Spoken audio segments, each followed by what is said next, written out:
going to talk about the Falcons first, and then we will go around the league with the rest of the football games that happened this week, and I've divided those into actual questions that I have for Norwood pop quiz. Lord, you gonna ran that by me? Nope. Good content when you don't know. Falcons lose to the Jets. Did you watch it? No. No. I told y'all to lose. I told y'all why to lose. I told y'all how to lose. And they lost. This team is a waste of time. And the part about this is it's uberly frustrating for me because you can't say the offense sucks. You can't say the defense sucks. But somehow we suck. That's crazy to me.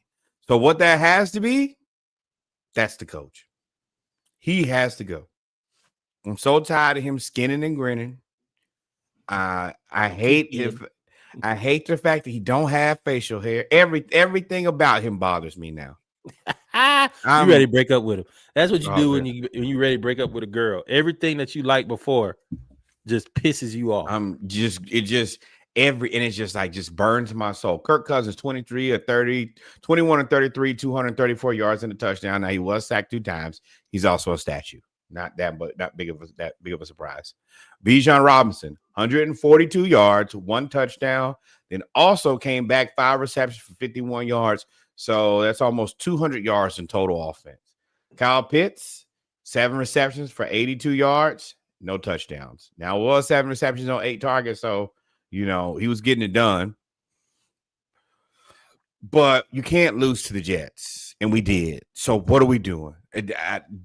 Y'all blew up the little Billy Napier situation, but this is the same thing here. We know it's over. Put everybody out of their misery.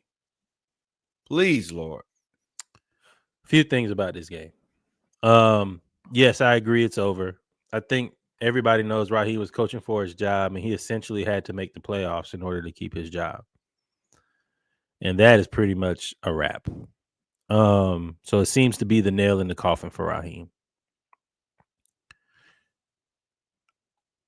Special teams has been an issue all year. Young Wei Koo just kicked the ground, and I've never seen somebody stub their toe mid-kick. And he's a New York Giant now. He's a New York Giant. That's not our problem. Yeah, New York Giant. But, he was our problem. That shows he should have been fired. Very, very indicative of what our season was. And we knew that from last season that I literally got it pulled up right here. Boy, that foot probably hurt too. Ooh. Our offense would go down and score, and our defense got a 3 and out. Our offense goes down and scores, and then we allow a 70-yard kick return. We stopped them after a punt, and we muffed the punt inside the 5, and they score immediately. So that's 14 points that they got off straight special teams. No defense, no offense, no nothing. You take those away, 24-13, maybe. It's frustrating. It's also frustrating seeing the points that you didn't improve kind of come back to bite you. So A.D. Mitchell ate Mike Hughes' lunch. You're muted. 8 receptions, 102 yards, and a touchdown. And on that deep pass, Mike Hughes was there. And I'm not going to say that deep pass was not Mike Hughes' fault. They have been manipulating our safeties, they being our opponents. Our safeties are good, but they jump routes. And they've been manipulating our opponents all year. Our opponents, have been manipulating our safeties all year. And Xavier Watts is going to be a great defensive player. He leads rookies in interceptions. But he jumps the middle of the route. He jumps the middle of the field all the time. And they went right behind him, and then Mike Hughes tripped. He bumped feet with A.D. Mitchell. A.D. Mitchell still catches it and falls, and they score. The offense. I mean, but that's rookies. That's the same way. That's the reason I want Hawks to play Ace Newell. Play the guy so they can have the experience. Because once you have the experience, you can learn from it. But if you just sit there, right, play all the young guys and don't play none of the old guys. I didn't understand the offensive play calling at times. I don't know who Tompkins was. I didn't even see that we signed him. I didn't see any of that. I thought we were signing an old boy from Minnesota, Naylor or something like that. And then we brought in Tompkins, number 83, and he's returning kicks. He's in the slot. We have David Sills. All those players from preseason that we had, Nick Nash, Chris Blair, who they all were there. We ain't played none of them the whole season. 5'8", 165 pounds. And we look how many targets he got. He had almost the most targets between him and out of receivers. And we spam Bijan. Even with all of that, the end of the game execution is still frustrating. Why would you throw the ball 3 times and not make the Jets use any timeouts? That's confusing.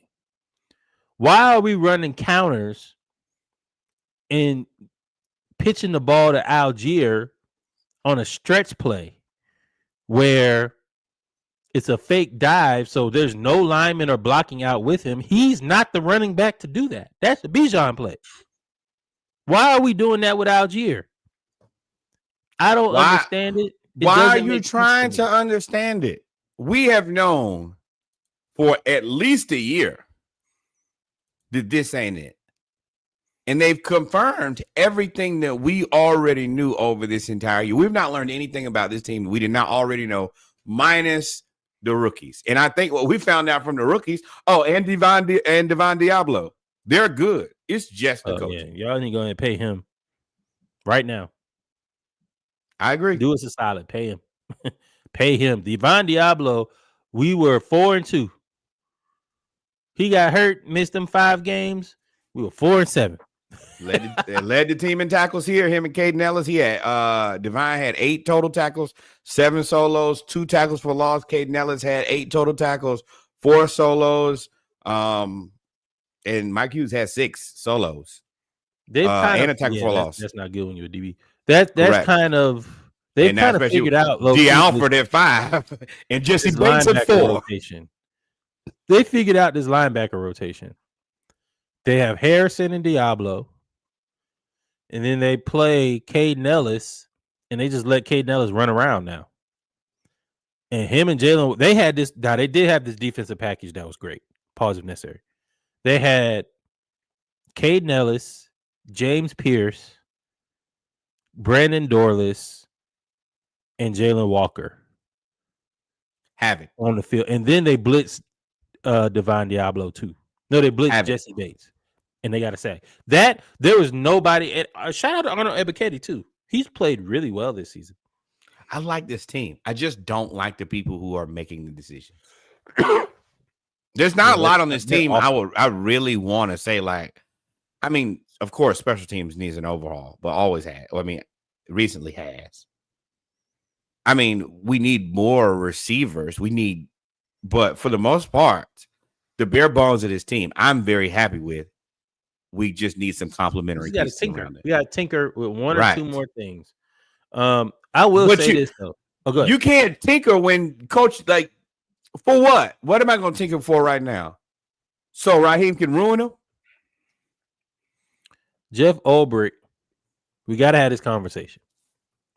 Jeff Ulbrich is like the coach Undertaker. He was the defense. He was the linebackers coach and defensive court linebackers coach here under Quinn. When they fired Quinn, I believe he became the interim coach.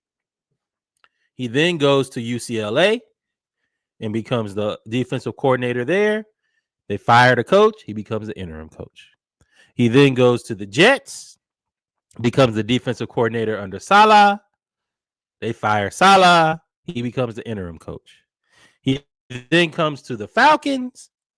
They are talking about firing Raheem before the season is over and making him the what? Interim coach. That would be 4 stops in a row that you become the interim coach because the head coach is fired. It's tricky though, because Robert Saleh was done wrong. Yeah, and maybe now I will say maybe he's hitched his wagon to the wrong head coach. He needs to make better career choices. You're signing up for people who you take the job that's presented to you. Yeah, but nah, I don't know about that either. You don't have to take. I've always been very skeptical about Raheem because they never told me what he did well. And I mean, I think that a lot of people like him, but people put any connect. stock in the rumors that Raheem lost the locker room. So what I'm talking about for those that answer is that Ray-Ray, somebody said, some alleged insider, said that Raheem has lost the locker room since the Carolina game where we went 30 Ike to Hilliard nothing, firing. and they fired Ike Hilliard, and then they benched Ray-Ray and never played him again, and then eventually just released him, just cut him, no trade, no nothing. And somebody said that, and Ray-Ray liked it and responded and said he lost the locker room when he did me and Ike Hilliard wrong. Nobody has disputed when that. they fired Ike Hilliard. What did I say? What did Ike do? What did he do? You blaming that on him, not the offensive coordinator who you had to pull out of the booth, and then that only worked for a week. Literally one. At that point, I knew he was just grasping at straws. And yeah, that will make you look at the coach and say, well, you don't know. I've been on teams before. You're like, you know what? This guy doesn't know what he's doing. Yeah, know what the hell he's talking about. Right. But I ain't got no more time for these guys.